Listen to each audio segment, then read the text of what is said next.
Welcome to Leadership Across Cultures class. We have William, Connie, Eugene, and Jesse. According to Harald Hofstede's definition of culture, culture is the collective programming of the mind which distinguishes the members of one category of people from another. Culture is shared by the members of a community. Culture is learned and passed from the older generations to the newer ones. As Cox's definition, the cultural diversity is the representation, in one social system, of people with distinctly different group affiliation of cultural significance. In an organization, in order to show the right way to communicate with the employees, it is important to define the diversity management. Diversity management is the ongoing process of incorporating the recognition of the workforce into all core business functions, communications and processes. In this video, we aim to analyze cultural diversity and how to manage diversity in our lives effectively. The issue of this video is that cultural diversity between China and Portugal. There is a Chinese girl called Amy who is 26 years old. She graduated from China with a postgraduate degree. Her major is hospitality, due to she really like Europe and she wants to have a different experience. Then she went to Portugal and working at Penalonga Ritz-Carlton Hotel. Now, let's see what's happened to her. Hi, Amy. How are you? I'm doing well, thanks. Well, you've been here for 3 months already. How's your feeling? Good. Everyone is friendly towards me even though there are some differences from China. Well, Amy, I heard that you always work overtime. Actually, you don't need to work so hard. You should go for fun after work. I just used to it. In China, the intense competitive pressure always with us. Working overtime become a regular routine. We have to work long hours, working away from home in order to achieve higher pay, good results. We desire success, and these things are measurement of success. That's very different from Portugal. I just tell you something about me.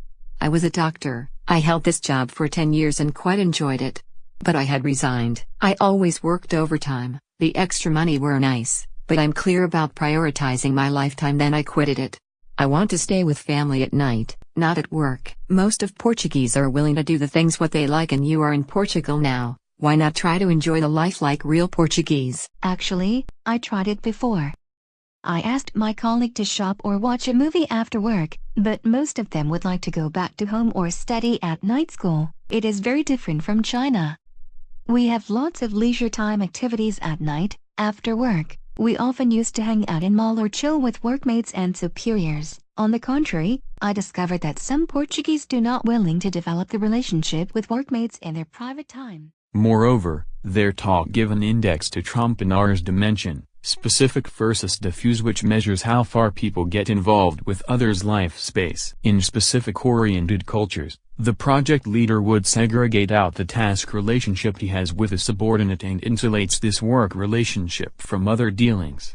Based on the research, which includes around 52 countries, Portugal tends to the specific-oriented culture. It means that the leader's authority only reaches their work relationship with the subordinate is defined, and each area in which the two persons encounter each other is considered apart from the other. Work and life are sharply separated in specific-oriented cultural life. China entirely belongs to diffuse culture. Life space and every level of personality tends to permeate all others. The boss-subordinate relationship usually does not stop only in the office. The boss is likely to have a say in other aspects of the employee's personal life. Through the conversation between HR and Amy, it reflects some different cultures between China and Portugal. Based on Hofstede's cultural dimensions, China is a masculine society which is success-oriented and driven. As masculine society by Hofstede, which indicates that the society will be driven by competition, achievement, and success, with success being defined by the winner. Whereas, in Portugal, they refuse to resort to aggressive competition.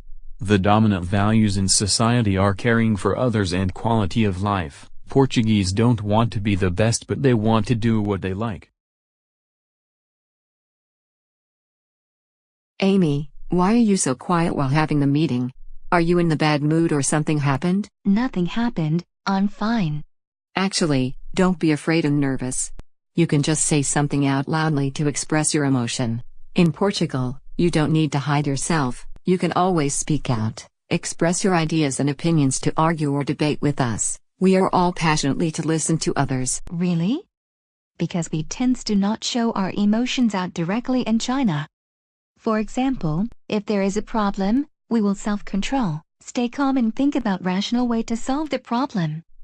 Moreover, we discourage much excessive gestures, body languages and express emotions with people. Oh, I'm sorry about that. Maybe I should start to aware of these subtle differences in order to avoid offending someone. To summarize the above conversation, it is the one that observes the degree to which individuals from different cultures to express their emotions.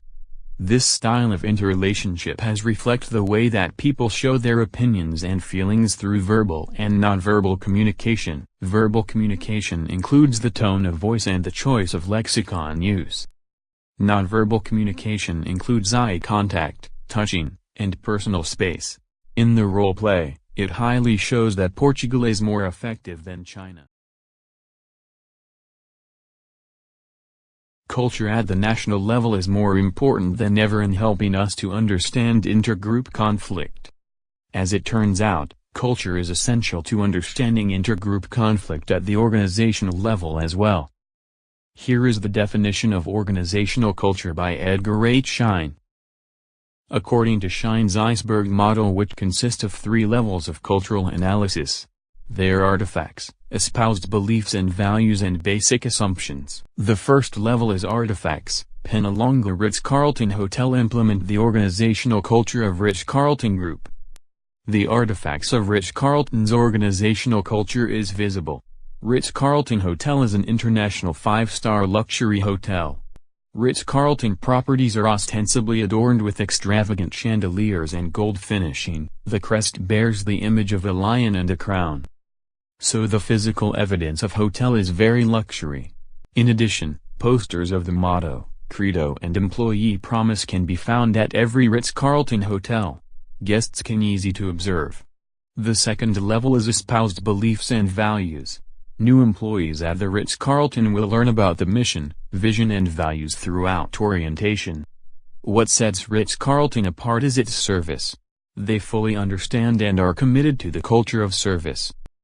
So employees will follow the organizational culture of hotel and espouse that as beliefs and values. The third level is basic assumptions. The Ritz-Carlton's business is well aligned in strategy, marketing, and operations. The secret to Ritz-Carlton's success lies in its operational excellence. The company utilizes many operational levers such as empowered employees, cultural alignment across geographies and roles, and etc. in order to serve their business strategy of delivering genuine care and comfort. So these operational levers are difficult to change. Because Ritz-Carlton Hotel always success with it and no one query. UCL defines leadership to include influencing task objectives and strategies, influencing commitment and compliance and task behavior to achieve these objectives, influencing group maintenance and identification, and influencing the culture of an organization.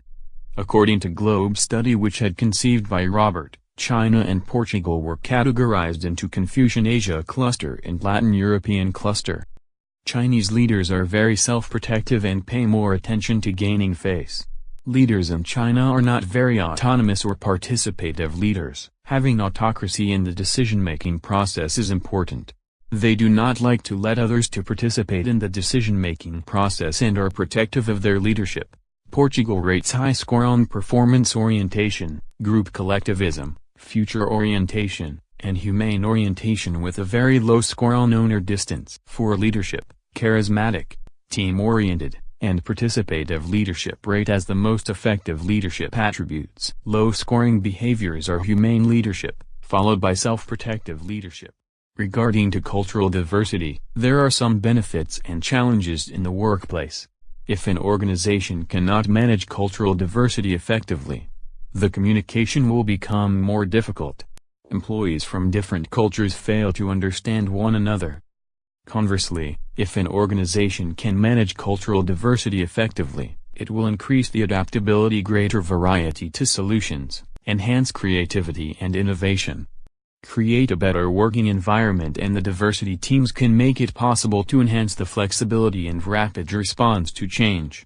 So an organization implement a strategy of managing cultural diversity effectively is very important.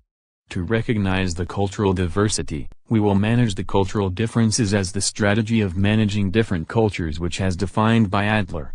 This strategy will recognize the impacts of cultural diversity that leads to both advantages and disadvantages. Therefore, we will use the synergistic approach to minimize the potential problems and create the advantages by recognizing cultural differences. Based on the synergistic approach, we provide some tactics and policies for Ritz-Carlton Hotel. The first one encouraged the employees to express their ideas and opinions in order to attribute a sense of equal to all during the staff seminar as a team building. The second one cultural training for employees per month in order to learn about cultural diversity.